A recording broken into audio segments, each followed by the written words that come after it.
What's the biggest butterfly effect you've ever experienced? About 15 years ago I was at home watching a movie when a thunderstorm hit my area and shut off my internet. I knew the internet would be out for at least a few hours, and so I started digging through my CD collection to find something to watch. I ended up settling on a recording of a show about a guy in Australia who fed the homeless, and at the end of the first episode they interviewed a few of the homeless people. Their names flashed up at the bottom of the screen as they were being interviewed, and when the third man started getting interviewed, I had to double take and rub my eyes in disbelief. This man had the same name as my long-lost brother who I hadn't seen in 20 years. The more I inspected his features, the more sure I became that this was my little brother who we lost in a flood all those years ago. I called the TV program as soon as the power went back on and got in touch with the guy, and he managed to track down my brother and passed on my phone number.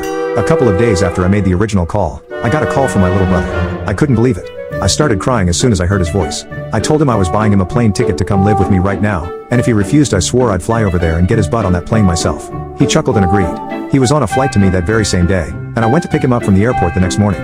You'd think the butterfly effect ends here, but no, far from it.